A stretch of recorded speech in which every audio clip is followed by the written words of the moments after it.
Hello, and welcome to the Mr. Voightlander YouTube channel. I'm Mr. 50mm, and today we'll be having a look at the Voightlander Bessamatic. I have mine with the 50mm f2 Septon. This is one of those cameras that I ended up getting at a thrift store recently, which you may remember from a recent video. And after buying it, I was playing around with it and I really took a shine to it. So here we are. We'll cut to the chase and get right into this.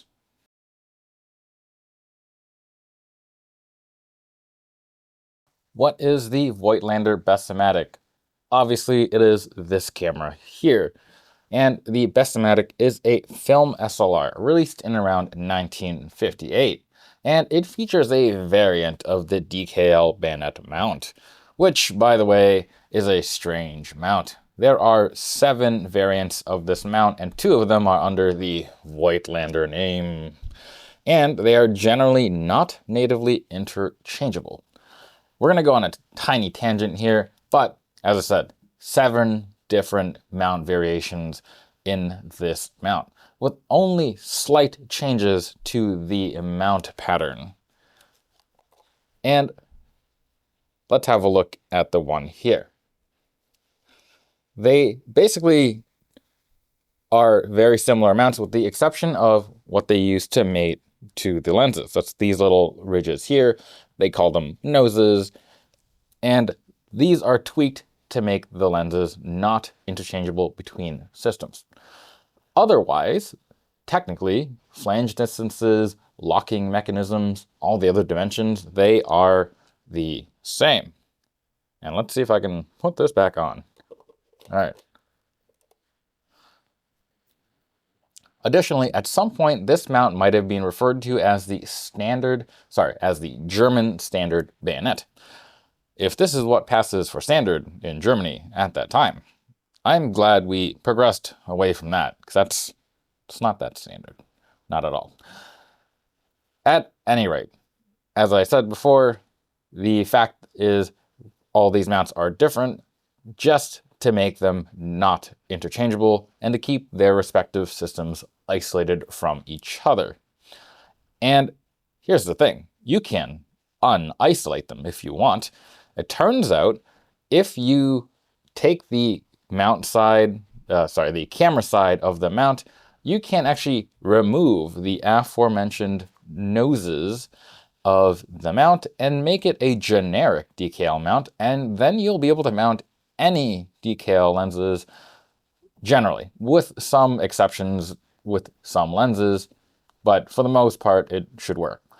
I'll link to an article on it below for anyone that's interested. I actually had to do this, if you remember, because one of my lens adapters, despite being sold as a adapter that was compatible with all DKL lenses, was actually the Kodak Schneider version.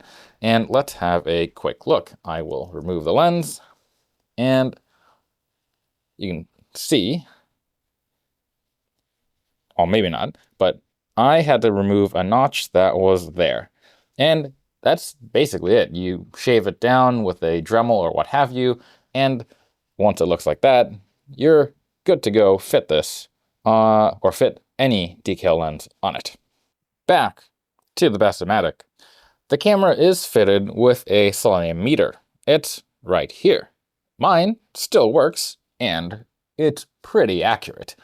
The camera supports a ASA/ISO film speed range from 6 to 2000. The Bessamatic features a leaf shutter with speeds ranging from 1 second to 1/500th of a second.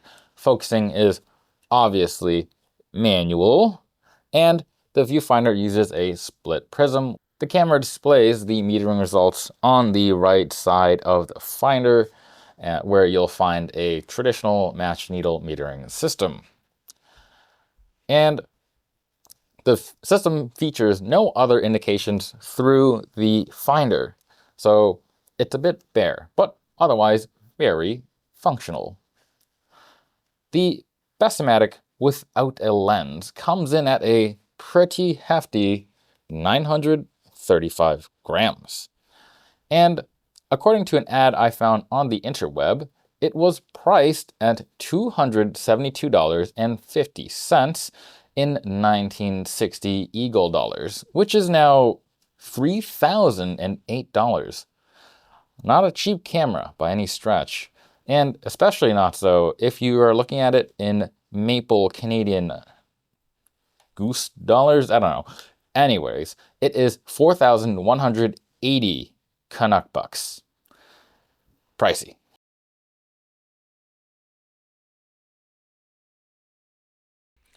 An ad read. No, this is not a sponsored ad. But hey, I found an ad that had the MSRP of the Bessamatic on it. So I'm going to put it up on display and we'll give it a read. And let's see if you're convinced to buy one afterwards. Bessamatic captures holiday houseful. Why Bessamatic? To get those one chance shots, yet be free to enjoy the shooting. The single lens reflex Bessamatic gives you the parallax-free viewing, accurate composition, focus, and exposure, all at one glance and without calculations. You can shoot quickly, confident in your composition, sure of your exposure. Both split image and ground glass focusing. Takes 7 interchangeable Voightlander lenses, just $209.50 with the f2.8 color Scopar, or $272.50 with the 7-element f2 Septon lens. It's a modern classic. Voightlander, since 1756.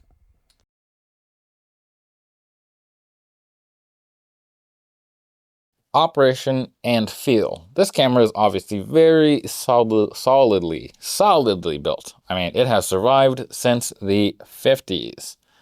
And despite how old the camera is, it mostly operates like any other SLR.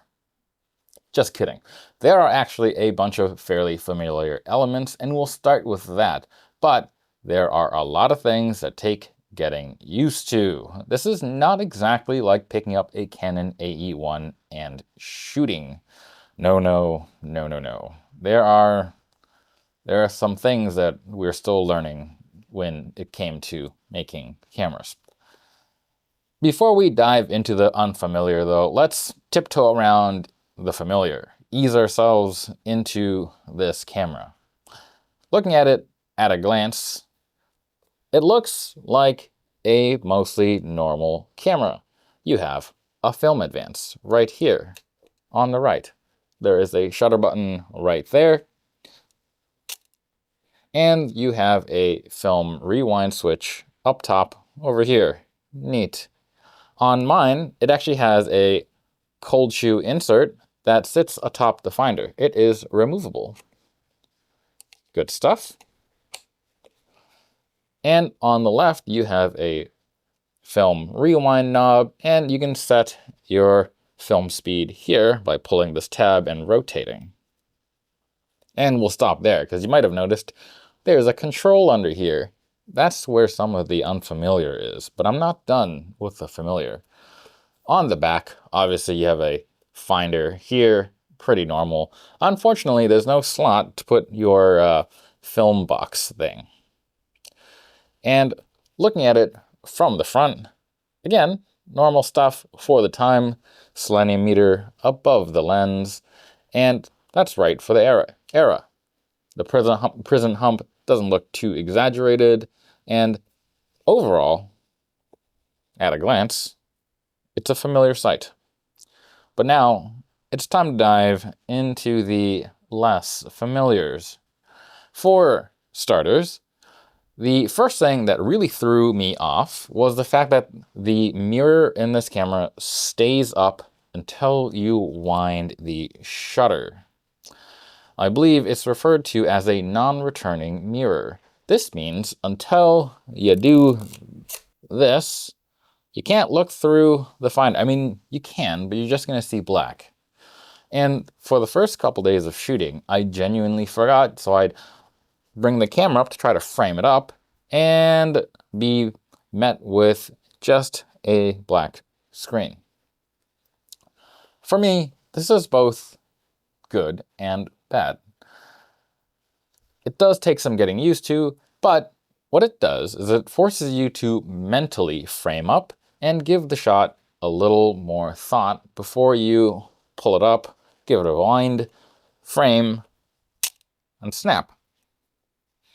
Now, yes, you could just wind it and keep the mirror down, but this shutter has no interlock. And while it's not the easiest shutter to accidentally press, I could see myself accidentally walking around, playing around with it, and triggering it like a dum-dum.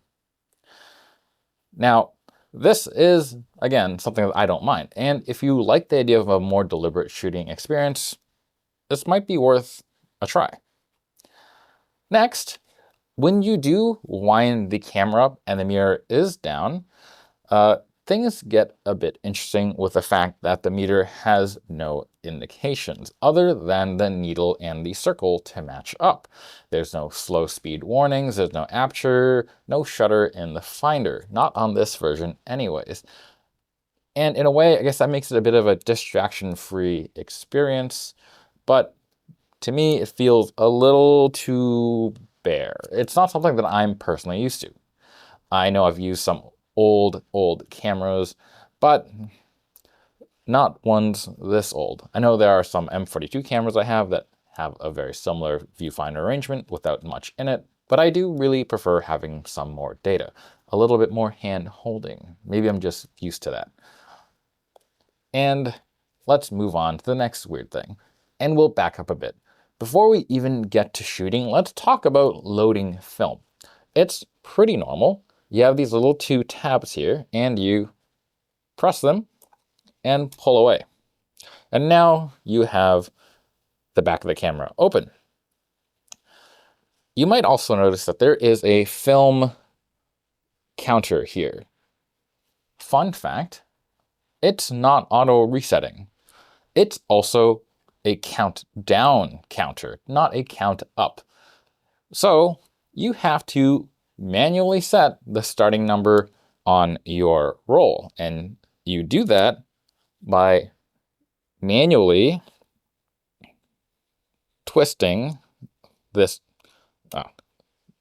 wheel with your rewind knob up, of course, until you get to the number of shots that you want to set. So whether or not that is 36, 24, you just gotta adjust it. I found this kind of weird. And part of that is just because when I load 36 in, I know I'm gonna get 1 or 2 extra. On this camera, when I set it to 36, I kind of feel like I'm just artificially stopping there. I know you can continue shooting after, but I like count up counters is what I'm saying. Right, back to the front of the camera. So if you are shooting, you set the shutter speed with this ring here. You give it a turn, and you might have noticed something. One, this thing has a very cool moving depth scale. Oh, that is awesome, right? Neat stuff. But it also did something else, if you noticed. The thing is, when you change your shutter speed, the aperture is automatically adjusted, hence why the aperture scale moves. And it does so in a way that your exposure overall is not affected. So if you were shooting at 1/250th and went down to 1/125th, it would stop down 1 stop. This is called a cross-coupled shutter speed aperture ring. And it's basically designed to allow you to maintain your exposure while changing your settings. But if you do that, how do you actually change your exposure? Well, it's this knob underneath your film rewind. This actually allows you to independently change your aperture setting without changing your shutter speed. So you set your shutter speed to what you want, and when you're looking through the finder, you adjust your aperture knob till the meter tells you things are good. The system is interesting. And it even actually has some form of exposure compensation. You can see there are numbers over here. And this is apparently used to indicate the amount of compensation you need based on filters that you might want to put in front of your lens. Neat. Now let's actually talk about that meter. It's surprisingly accurate. I haven't had really much issue with the ancient selenium meter. I know it's a bit rare to find a camera with a selenium meter this old still working, but on my copy, it works. Not only that, it is surprisingly good. I think there are only a couple scenarios where it really tripped it up with, I think, a very bright sky. Basically, I was doing what you should either know how to compensate for or just avoid. And I was shooting a backlit scenario, bright sky, less bright object foreground. And yes, this did not do a great job of that because it's just a big old selenium jobby right there. Okay, now let's move on to the last thing I want to discuss. This is an interchangeable lens system. But here's the thing. How do you release the lens? Normally you got a button there or a button there or some button somewhere. Or if you're a breech lock kind of person, you twist the thingy over here. But this actually tripped me up a bit because when you look at the back, at the bottom of the camera, it's going to be hard to see, but there's a little bit of folded metal. And that is what you press to release your lens. So let's do that. Press, rotate, boom. Comes out like any other bayonet mounted lens. Now, I actually really dislike this system. It is, at least to me, this lens release is in a spot that is, in my mind, too easy to hit by accident. Now, I didn't do it on this camera, but I did it on another camera that used a similar lens mounting system. If you remember, I have a Topcon. And its lens release is this thingy here. And I hit it at some point, and while taking the camera out, the lens decided that it was time to be free and fell onto concrete. Luckily, it was not unsalvageable. I did end up picking up the lens and I had to reset the aperture blades, but it is fine now, just a little bit worse for wear. Needless to say, I do not like the lens release systems like this that are basically unprotected buttony buttons. Perhaps I'm just too spoiled by nice button placements. Who knows? All this to say, the Bessamatic is an interesting look into how older cameras worked before some things got standardized. I'm personally very happy to say that after 3 rolls of film that I'm pretty acclimated to the system, and I really had a lot of fun shooting it. So yeah, good on you 50s and 60s Voightlander. This is a neat camera.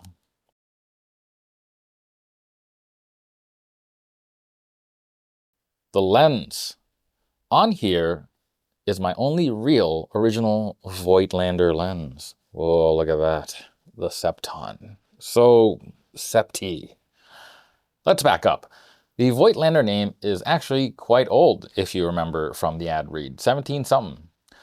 And modern Voigtlander is really in name only. In 1999, the naming rights were used by Cosina to produce lenses and cameras under license from the company that actually owns the name, Ring Photo.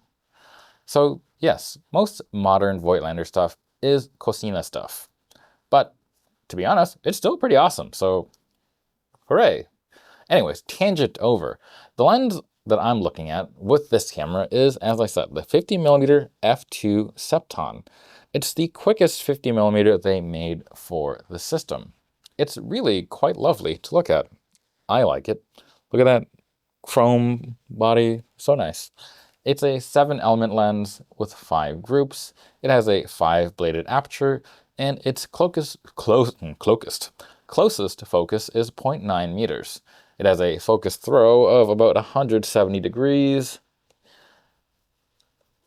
And mine is a little bit stiff, so it probably could use a service, but otherwise, still very serviceable. I found this lens performs very nicely on film. I like the way that it renders nice, pretty sharp, pretty contrasty images, and the colors that came out on the color film that I shot was quite good. Overall, just a joy to use. Not to mention, again, the awesome moving aperture scale thingy. I just really like that. I'll probably give this lens its own actual review later, as I do want to play with it on some more digital cameras. Well, not more digital, on digital cameras. Fun fact, the Septon does actually cover the GFX sensor, if you are wondering. So yeah, look forward to that review one day.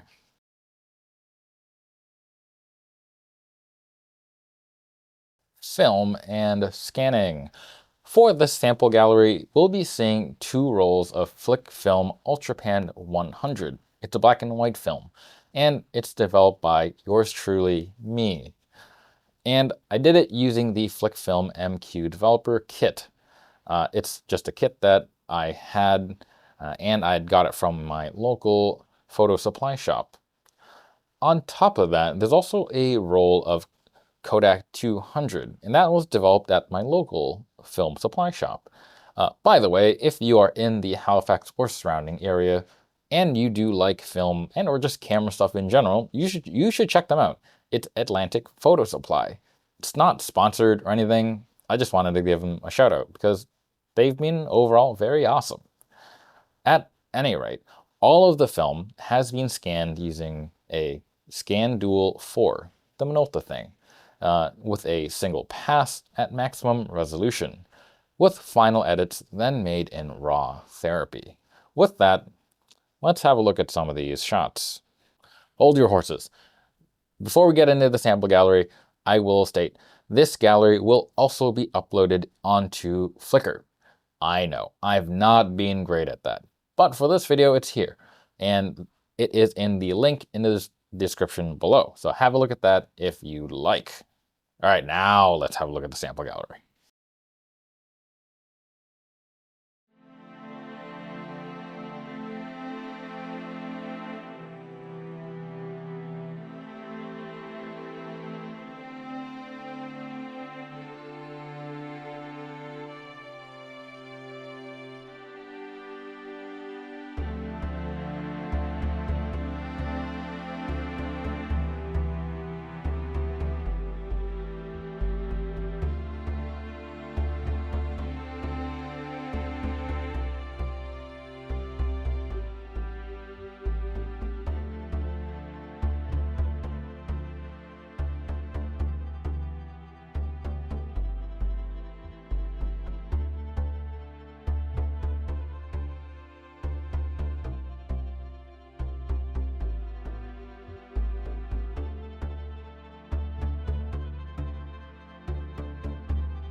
Recommendation and conclusion. Price.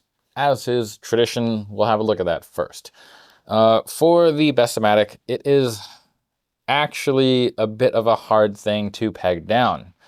But looking at the online auctions as of March 2026, I'm seeing a couple verified working Bessamatics with the cheaper 50mm f2.8 having sold for around 85 to 100 USD. Admittedly, a lot of these ads are very light on details. Some say things like that the shutter generally fires or that the light meter is active. Others literally just say working. So, admittedly, this could be a bit of a crapshoot. But that's something to keep in mind. It's not important, and you should definitely ask questions to sellers if you are interested. But yeah, just be aware that there are some other ads that just said they don't know how to look at the camera and therefore sell it untested. But yes, in general, for the other lens option, the 50 f2.8, the price range is 85 to 100. With variants that are equipped with the Septon, things tend to be a little bit more. Not a huge amount, but noticeable, from 140 to 180 USD. But back to the ones that are untested, I did notice that these are selling for really, really, really cheap. And like they look like they go for around 40 USD. And I'm almost tempted to say it might be worth it just to get one of the ones that's untested and just roll the dice. That being said, fully understand if that's not something people are comfortable with doing. I know it's something that I wouldn't mind, since if it doesn't work, I will open it up and try to get it working anyways. Now, if you're into old cameras and want to try something different, I think the Bessamatic is a great choice. Finding one might be a bit hard, but I think it's worth it. I'm, again, quite happy with the way that this camera forces me to shoot a little bit differently. I find it lots of fun. That said, if you're just looking for a more traditional film SLR to get your feet wet, to get into film, this might not be it. With the fact that you got your light meter there of the seleniums, the non-returning mirror, there are other options. There are K1000s, AE1s, Nikon FMs. That's where things are at. And they're easy to use and overall not terribly pricey for ones that are guaranteed working. But if you do spot one in a shop like I did, I'd say pick it up, see what you think. It might be worth it just for the lens alone. And if you do get the one of these lenses, the decal one, just remember one of the easiest ways to adapt this to a lot of other camera systems is to go from decal to M42 or decal to EF, like in the case of this. I have a decal to EF and then EF to GFX. Now, you can also get these directly to decal to Sony E-mount, so there's options for how to get your lens mounted. And with that, let me know, have you used any decal mount cameras? Is there another really old system that I should be on the lookout for? Let me know in the comments below. And as always, don't forget to like, comment, and subscribe. Till next time, bye.